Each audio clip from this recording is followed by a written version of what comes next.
He knew what the mission was. Towards the end of his life, Jesus knew exactly what was going to happen. And he had a choice, whether to take up his cross or not, whether to deny himself or not. And that's why he says to us, he who would come after me must deny himself, take up his cross, and follow me. See, the whole idea of taking up the cross is going against the flesh, denying the flesh, denying your agenda, denying yourself, being prepared to lose your life for his sake,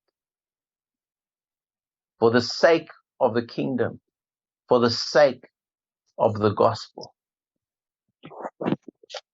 Denied himself. He took up his cross, and he asks us to do the same. Do the will of the Father, not your will. Remember his words? Nevertheless, not my will, but your will be done in all things. He knew. And he went to the cross despite his ability to get out of it. He could have got out of it. He didn't have to suffer. He could have gone the easy way.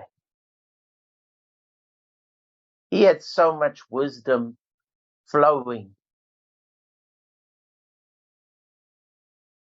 They couldn't have killed him if he didn't want to, if he wasn't prepared to give up his life. You see, Jesus was without sin.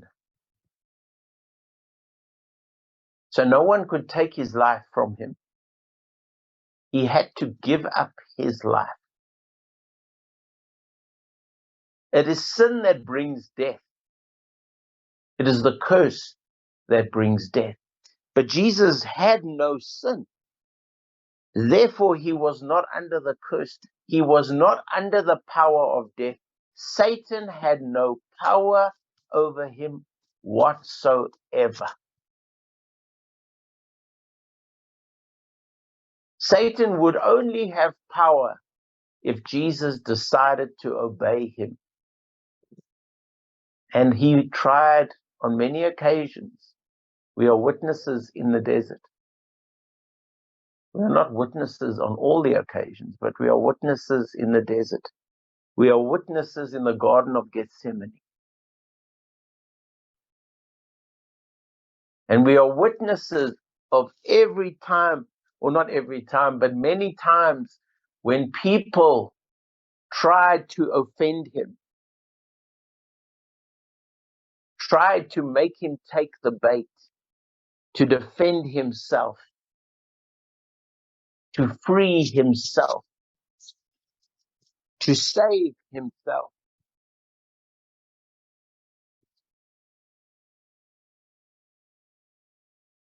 But Jesus wouldn't have any of it.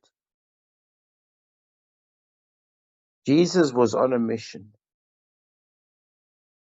to do the will of the Father.